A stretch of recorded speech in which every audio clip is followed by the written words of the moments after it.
Mayowa, are you truly in love with my daughter? Gbogbo nǹkan tí mo ní láyé yìí ni mo fi nífẹ̀ẹ́. Truly love. Obi, Lábísí. Gbọ́ kò ní pàkọ́ ẹ̀. Tóbìnrin bá ti ń fọwọ́ rin ọkùnrin ní pàkọ́ báyìí, ó reset brain ẹni ṣùgbọ́n kó bá mi sọ̀rọ̀ directly. Ṣé lóòótọ́ lo nífẹ̀ẹ́ ọmọ mi? Kí ni wọ́n wá sọ fún mi? Mi ò fún lẹ́sẹ̀ kankan, sister. Ó dáa tó ṣe fall in love. What? Èmi náà ti fall in love.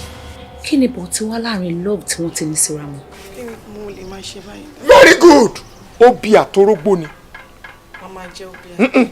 Wàá fi sórí tàbí kó kí ọ bọ́ òdì. 5,000 naira tó bá mi kó nínú mọ́tò nígbà tí mo ní kó bá mi gbóúnjẹ síbẹ̀ ńkọ́. Ẹ kàn ní kí n gbóúnjẹ síbẹ̀ mo gbóúnjẹ síbẹ̀ mi ò kówó. O máa. Mi mọ̀ bóyá ẹ understand nǹkan tí mò ń sọ ni. Mo ní iṣẹ́ tẹ wá síbí lánàá tẹ wá sign gbogbo document tó yẹ kẹ́ sign. Tá dẹ̀ tún transfer owó sí 80 million naira lánàá yìí.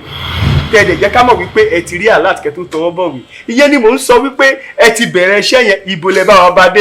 Èmi wo ni mo wá bí lánàá ọ̀gá? Òun náà ni mo ní kí n wá lé ní because èyí náà lẹ sọ fún mi pé kí n wá. Ká lè tètè ṣe àwọn nǹkan tá a máa ṣe. Ká bẹ̀rẹ̀ iṣẹ́ dẹ̀ tètè parí. Stop that. Ṣé wàá alright? Kí ló ṣe Máyọ̀wá tó ṣe Ọ̀rọ̀ yìí ò yé mi mọ́. Gbogbo ẹ ti sú mi o. Ọmọ tó bá máa sinmi ò ní kú lójú ẹni. Dáríjì mi. Ayé mi ò nítumọ̀, ṣàánú mi. Òbí bá Máyọ̀wá? Tá bá sọ abẹ̀bẹ̀ sókè ní ìgbà ibi pẹlẹbẹ náà ló ṣe máa fi sílẹ̀. Ṣòye èmi Ọlábísí mi ò ready láti dáríjì. I am not ready. Ta ló wá sọ pé ó lè ṣe yín náà? Ṣé ìwọ náà dẹ̀gbà láti ṣẹ́yìn? Sister mi ò ní choice. Aláàlọ́ ibì kan fún àǹfààní ara ẹ. Má mi ṣe fẹ́ gbọ́. Ǹjẹ́ mo bóyún tó wà nínú Lábísí yẹn mi kan mo ní? Wọ́n ní tí Ọlọ́run bá ti gbèjẹ̀ dá. Kí lolúwẹ̀ tó ń bínú fún?